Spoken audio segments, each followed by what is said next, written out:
Agora, voltando à questão de Paraisópolis, eu conversei com o deputado Capitão Derrite, que me deu uma ideia da gravidade do incidente, né? Muita gente disse que foi um tiroteio longe, e o Capitão Derrite confirmou, como o senhor disse, foi uma ação com 4 motos, né, com 2 pessoas em cada moto.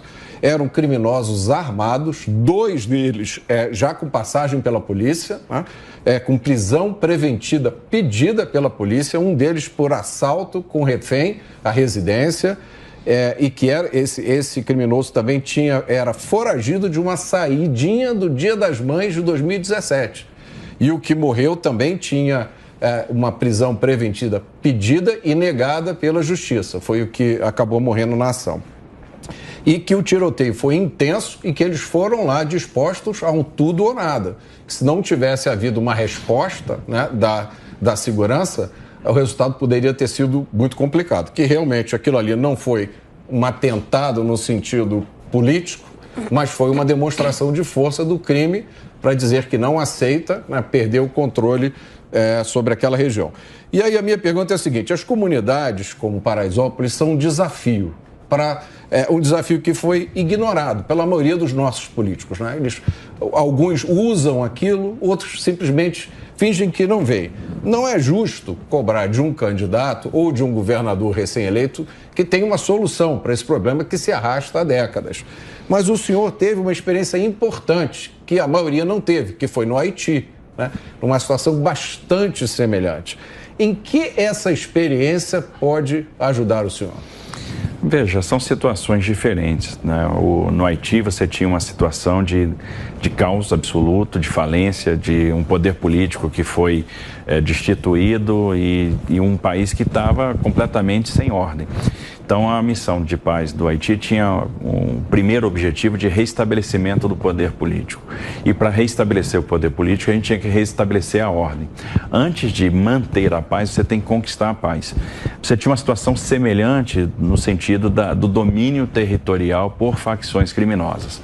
Muitos paramilitares, pessoas que tinham sido, que saíam do exército que tinha sido dissolvido, levaram armamentos, levaram munição, explosivo para dentro desses redutos, e ali eles praticavam crime como forma de obter dinheiro e poder. Então, cada área do país era dominada por um grupo. Então, era necessário, primeiro, recuperar o domínio dessas áreas para depois restabelecer o poder político fazendo a eleição presidencial. E foi isso que a ONU fez naquela missão sob comando do Exército Brasileiro. É uma missão que foi, nesse sentido, bem sucedida. Então, se conseguiu restabelecer a paz, né, se fez...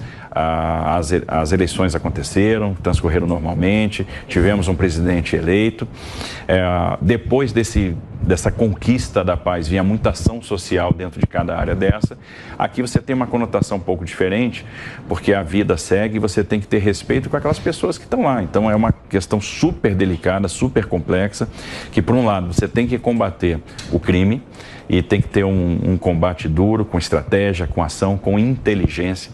Então, a questão inteligência é fundamental, a questão informação, compartilhamento de informação, asfixia financeira das quadrilhas, combate à receptação, combate à recepção de armas, ao envio de drogas, isso aí é fundamental para desmantelar essas quadrilhas. O isolamento de lideranças, né? A dificuldade que você tem que criar para a comunicação da liderança com a ponta da linha. Então, é nesse sentido que você tem que atuar. Agora, a gente tem que ver que você tem um corpo de pessoas que moram nessas comunidades, que são trabalhadoras, que estão buscando ali sobreviver, que estão querendo prosperar, que precisam criar seus filhos. E é para essas pessoas que a gente tem que trabalhar muito. Que são reféns, né? Que são reféns do crime. Que, de certa forma, moram, trabalham, vivem com medo. Né? O crime, às vezes, traz uma falsa sensação de segurança para essas pessoas. E essa questão, às vezes, é pouco percebida em São Paulo, diferente do Rio, porque no Rio você tem combate entre facções que dominam, que buscam o domínio territorial em determinadas comunidades. Aqui não. Aqui você tem um grupo que é hegemônico. Então, você, às vezes, não percebe de certa forma, essa ação do crime organizado. Mas ela existe, ela está lá e as pessoas têm esse medo, vivem com esse medo. A gente tem que entrar com muita responsabilidade. Agora, eu entendo que o Estado tem que se fazer presente. A gente tem que celebrar cada jovem tirado da mão do crime. De que maneira? Dando emprego. Se eu crio a perspectiva, se um jovem, por meio da educação pela música, vira um músico e vai para uma orquestra sinfônica, vai para uma filarmônica, a gente salvou uma pessoa. Se o jovem, por meio do treinamento, por meio do crédito, vira um empreendedor e consegue estabelecer o seu negócio, a gente tirou um jovem da mão do crime. Se um jovem, por meio do esporte, brilha, a gente tirou um jovem da mão do crime. Se um jovem é capacitado e vira um programador, vira um desenvolvedor de aplicativo, cria a sua startup, cria o seu negócio, a gente salvou um jovem da mão do crime. Então a gente tem que celebrar cada jovem resgatado. E aí eu tenho a sensação que o próprio criminoso, que vai ter sua família, que vai ter o seu filho, não quer que o filho tenha o mesmo caminho dele. Então é um trabalho de conquista paulatina, vai levar tempo. Exige continuidade de política pública, exige muito devotamento, muita dedicação, e a gente tem que mostrar para essas comunidades o seguinte: a gente gosta dessas pessoas, a gente quer resgatar essas pessoas, a gente quer fazer a diferença. E nós vamos fazer a diferença entrando com política social, com fábrica de cultura, com escola de qualidade, essa escola que vai ter que ser um centro de formação profissional. A gente vai ter que dar as competências para esses jovens entrarem no mercado de trabalho.